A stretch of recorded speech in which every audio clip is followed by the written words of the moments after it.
Assalamualaikum warahmatullahi wabarakatuh. Nama saya Retno Diwanti dengan mata kuliah Desain dan Pemrograman Berorientasi Objek dengan materi use case dan NIM 2305047 Universitas Syedzi Madani, Prodi Ilmu Komputer, dan dosen pengampu Bapak Ihsan Maulana. Di sini saya akan menjelaskan terkait apa itu use case. Use case merupakan narasi langkah demi langkah yang menggambarkan bagaimana seseorang aktor atau pengguna dapat berorientasi dengan sistem untuk mencapai tujuan tertentu. Di gambar pertama itu ada namanya aktor. Aktor ini bertugas untuk menspesifikasikan himpunan peran yang pengguna mainkan ketika berinteraksi dengan use case. Kedua ada dependensi, yang dimana memiliki hubungan perubahan yang terjadi pada suatu elemen mandiri yang akan mempengaruhi elemen yang bergantung padanya. Generalization ini memiliki hubungan berbagi perilaku dan struktur data dari objek yang ada di atasnya.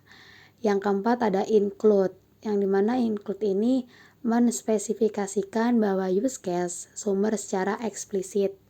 Yang kelima ada extend, yang dimana extend ini memiliki fungsi memperluas perilaku dari use case sebagai sumber pada suatu titik yang diberikan.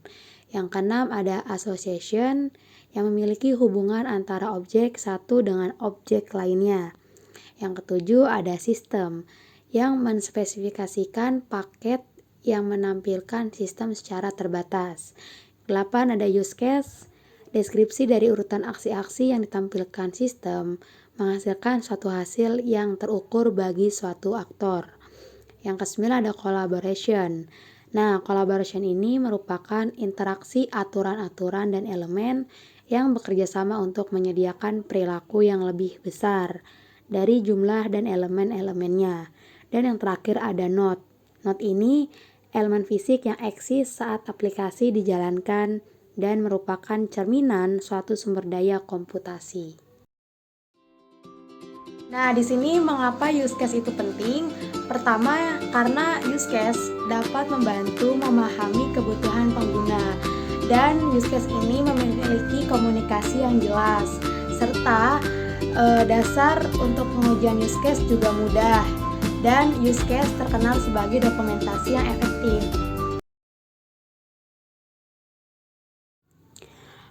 Berikut contoh sederhana login pengguna. Langkah-langkah sederhananya. Pertama, pengguna membuka halaman login aplikasi. Kedua, pengguna memasukkan username atau alamat email. Ketiga, pengguna memasukkan password. Keempat, pengguna menekan tombol login atau masuk. Kelima, sistem aplikasi memverifikasi username dan password yang dimasukkan. Jika kredensial benar, sistem aplikasi memberikan akses kepada pengguna ke dalam aplikasi. Namun, jika kredensial salah, sistem aplikasi menampilkan pesan kesalahan, misalnya username atau password salah.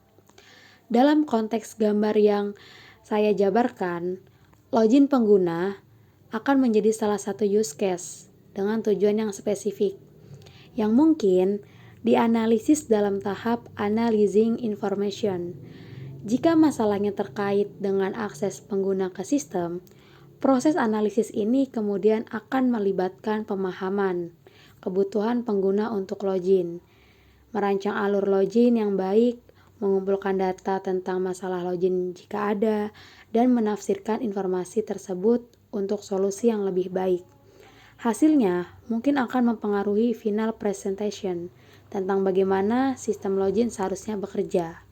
Kesimpulannya, use case adalah alat yang ampuh untuk memodelkan interaksi pengguna dengan sistem.